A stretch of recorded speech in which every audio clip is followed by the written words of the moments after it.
आप जानेंगे बुद्ध के जीवन से कहानी जिसमें एक भिक्षु ने एक राजा को ज्ञान दिया।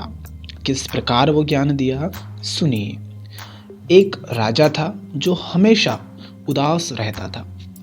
लाख कोशिश करने के बावजूद उसे शांति नहीं मिलती थी। एक बार उसके नगर में एक भिक्षु आया। भिक्षु आप जानते होंगे, जैसे बुद्ध थे उनके साथ जो उनके भिक्षु रहते थे, जो लोग रहते थे, उनको भिक्षु कहा जाता था। तो भिक्षु के ज्ञानपूर्ण उपदेश से राजा बहुत प्रभावित हुआ।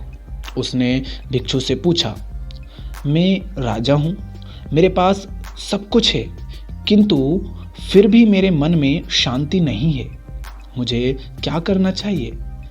भिक्षु बोला, आप अकेले में बैठकर चिंतन करें। राजा अगले दिन सुबह अपने कक्ष में आसन जमा कर बैठ गया। तभी उसके महल का एक कर्मचारी सफाई के लिए राजा के पास आया।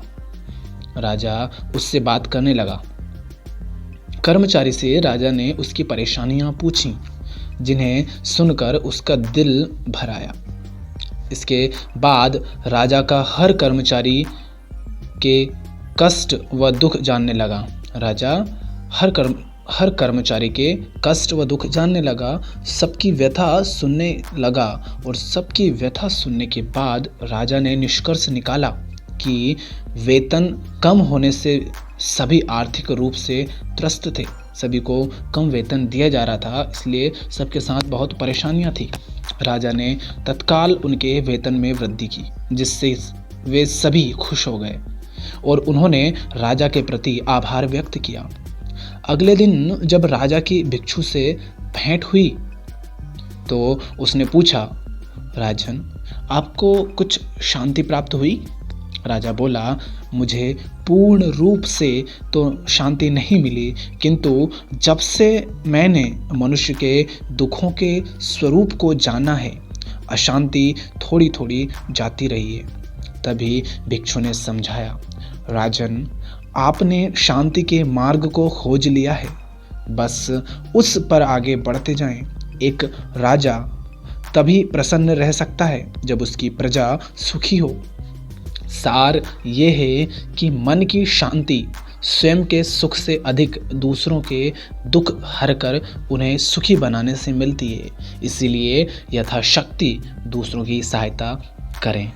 साथियों, अगर आप देखेंगे तो आज के समय में जितने भी कॉरपोरेट वर्ल्ड है, जो भी बड़ी बड़ी कंपनियां हैं, अगर उनके मालिकों को आप देखेंगे तो आप सिर्फ उनकी उस स्थिति को देखेंगे जब या तो वो किसी प्लेन में उड़ रहे हैं, किसी महंगी गाड़ी से उतर रहे हैं, लोग तालियां बजा रहे हैं। लेकिन आप उनके चेहरे पर गौर करेंगे तो उनकी आंखों में नकली आपको आशाएं देखने को मिलेगी, उनके चेहरे पर नकली मुस्कान देखने को मिलेंगी। बहुत कम होंगे जो सच में अपने जीवन में खुश हैं। शांति जिनके जीवन में है, इसे बहुत कम मिलेंगे। और अधिकतर जो लोग इससे रहते हैं वो इसीलिए रहते हैं क्योंकि वो सिर्फ अपना करना चाहते हैं, अपना घर भरना चाहते हैं, और अपने जो कर्मचारी हैं, जो बहुत मेहनत करता है, कभी ये जानना नहीं चाहते कि उनके साथ कितनी समस्याएं होती हैं। बुद्ध शांति का यही संदेश देते हैं, यही करने को कहते हैं। वो सिर्फ ये बात कंपनियों की नहीं है, किंतु जो भी हम कार्य कर रहे हैं, अगर हम दूसरों की समस्याओं को सुलझाते हैं, उनका समाधान करते हैं, दूसरों की प्रॉब्लम्स को ख़त्म करते हैं, तो उससे हमको जो शांति मिलती है वही हमारे सुख का कारण होती है। सुख और शांति पाने का ये एक बहुत ही अच्छा और सीधा माध्यम है। आप किसी भी अगर फिल्म स्टार को देखें, किसी खिलाड़ी को देखें, किसी नेता पॉलिटिशियन को देखें, जिसको भी देखें, तो आप उसके अमीरी को देखकर, उसके घर, ज़मीन, जायदाद, दौलत को देखकर ये ना सोचें कि इसके मन में शांति है, क्योंकि पैसा एक समय तक लगता है अच्छा, जब उसके पास बहुत हो जाता है उसके बाद भी शांति नहीं मिलती है, तो वो उन्हीं पैसों से, उन्हीं लोगों से ऊब जाता है। तो आपने ये जानना है कि शांति हकीकत से मिलती कहाँ से है? ऐसा तो नहीं कि जो लोग हमें खुश दिख रहे हैं वो हमसे भी ज़्यादा दुखी हैं, क्योंकि आप देखेंगे कि पिछले ही 1 से डेढ़ वर्ष में आपने देखा होगा फ़िल्म इंडस्ट्री में जाने कितने ही लोगों ने या तो फांसी लगाई है या हत्या की हुई है उनकी, कुछ भी जो भी हुआ है। पर आप देख सकते हैं कि क्या हाल है, जिनका हम सोचते थे कि ये बहुत खुश इंसान होंगे। इसलिए किसी को देखकर आप ये पता ना लगाएं कि ये खुश है या अमीर है, क्योंकि उसकी हकीकत जाने बिना आप ये जान नहीं सकते कि वो दुखी है या खुश है।